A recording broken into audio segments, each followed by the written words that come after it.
Bismillahirrahmanirrahim. Assalamualaikum warahmatullahi wabarakatuh. Baik adik-adik semuanya, apa kabar semuanya? Mudah-mudahan dalam keadaan sehat walafiat semuanya.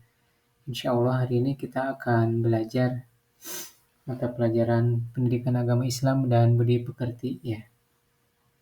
Baik, kita langsung saja ya. Ini ada sebuah motivasi ya. Keutamaan belajar ilmu agama. Menurut Imam Hasan Al-Basyri rahimahullah berkata, sungguh satu bab saja dari ilmu agama yang aku pelajari jauh lebih aku sukai daripada dunia dan semua yang ada di dalamnya. Jadi adik-adik semuanya mempelajari satu bab saja tentang ilmu agama itu keutamaannya menurut Imam Hasan Al-Basyri ini lebih aku sukai ya. Berarti saking apa? Saking urgensnya, saking pentingnya mempelajari ilmu agama, bahkan beliau mengatakan itu lebih aku suka daripada dunia dan dan isinya. Artinya kita harus senantiasa semangat dalam mencari ilmu agama.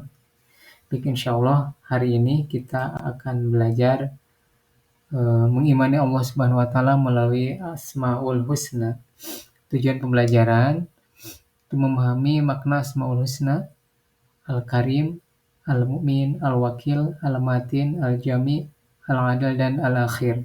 Dan mudah-mudahan kita semuanya bisa menerapkannya. Jadi tujuan belajar kali ini, mudah-mudahan kita termotivasi untuk menerapkan perilaku mulia dari sifat Asmaul Husna Al-Karim, Al-Mu'min, Al-Wakil, Al-Matin, Al-Jami, Al-Adil, dan Al-Akhir. Apa arti dari 7 sifat Asmaul Husna ya? Asmaul Husna itu adalah nama-nama yang baik ya. Nama dan sifat yang baik bagi Allah Subhanahu wa Ta'ala. Al-Karim itu artinya maha mulia. Al-Mu'min maha pemberi keamanan. Al-Wakil maha pemelihara. Al-Matin maha kokoh. Al-Jami' maha menghimpun. Al-Adil maha adil. Al-Akhir maha akhir. Baik, kita pelajari maknanya. Yang pertama, Al-Karim. Al-Karim itu secara bahasa yaitu Al-Karim mempunyai arti yang maha mulia, yang maha dermawan atau yang maha pemurah. Secara istilah, Al-Karim diartikan bahwa Allah Subhanahu wa Ta'ala yang maha mulia lagi maha pemurah, yang memberi anugerah atau rizki kepada semua makhluknya. Dapat pula dimaknai sebagai zat yang sangat banyak memiliki kebaikan, ya. Maha pemurah, maha pemberi nikmat dan keutamaan baik ketika diminta maupun tidak. Itu Al-Karim ya.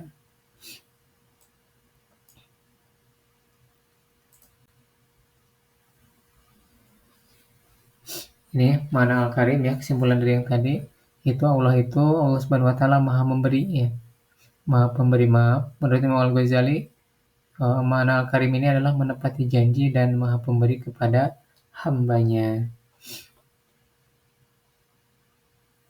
Jadi kalau kita lanjutkan ya, yang ketiga Al-Wakil. Makna Al-Wakil adalah maha memelihara. Allah Subhanahu wa Ta'ala maha memelihara dan mengurusi segala kebutuhan makhluknya, baik masalah dunia maupun akhirat. Jadi Allah itu maha memelihara, Allah itu tempatnya orang bersandar, tempat makhluk bersandar. Kita adalah sebagai makhluknya, itu sebagai ciptaan Allah Subhanahu wa Ta'ala. Maka cara mengamalkan dari sifat Al-Wakil, maka kita harus senantiasa bertawakal kepada Allah Subhanahu wa Ta'ala, menyandarkan semua urusan hanyalah kepada Allah Subhanahu wa Ta'ala. Keutamaan orang yang bertawakal itu, maka segala kebutuhannya akan dicukupi oleh Allah Subhanahu wa Ta'ala.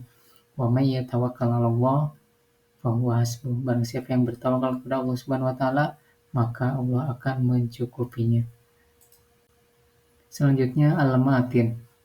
Al-Matin itu maknanya adalah Allah itu maha kokoh. Allah maha sempurna dalam kekuatannya. Maha kokoh, maha hebat terhadap perbuatan Allah Subhanahu wa Ta'ala. Makanya cara menerapkannya adalah kita harus nantiasa bertawakal, bersabar teguh pendirian, tidak putus asa, ibadah sungguh-sungguh. Jadi kita harus senantiasa istiqomah di jalan Allah Subhanahu wa taala. Dalilnya adalah A'udzubillahi minasyaitonirrajim. Innallaha huwar razzaqu dzul quwwatil matin. Artinya sungguh Allah Subhanahu wa taala dialah pemberi rizki yang mempunyai kekuatan yang sangat kokoh. Yang kelima adalah al-jami'. Mana al-jami' adalah maha menghimpun atau maha mengumpulkan. Allah juga nanti yang akan menghimpun orang-orang di akhirat sesuai dengan golongannya di dunia. Nanti akan dihimpun oleh Allah Subhanahu wa taala. Ada golongan orang yang beriman, golongan orang yang kafir. Itu adalah golongan-golongan yang akan dipisahkan oleh Allah Subhanahu wa taala ketika di akhirat.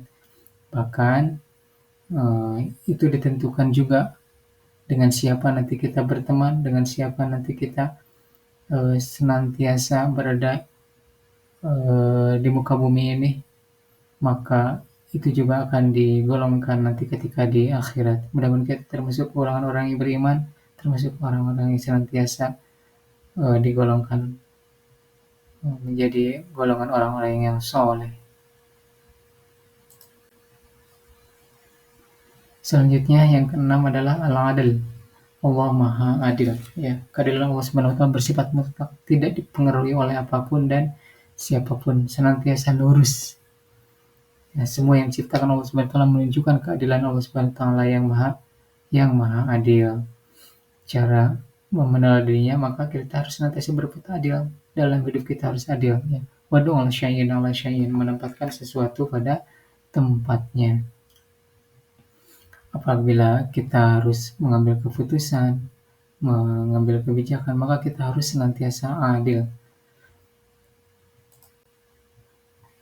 Yang terakhir, yang ketujuh adalah al-akhir. Mana al-akhir adalah Allah Subhanahu wa taala Maha Adil. Tidak ada sesuatu pun setelah Allah Subhanahu wa taala.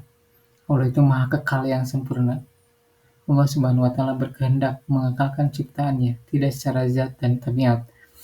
Contoh ciptaan Allah adalah ada surga dan neraka itu kekal, tetapi kekalnya surga dan neraka berbeda dengan kekalnya Allah Subhanahu wa taala. Baik itu sifat atau mana Asmaul Husna yang ketujuh, yang mudah-mudahan kita bisa meneladaninya dalam kehidupan sehari-hari. Mudah-mudahan ada hikmahnya, ada hikmah dan manfaatnya. Wallahu a'lam bishawab. Mohon maaf jika ada salah. Wassalamualaikum warahmatullahi wabarakatuh.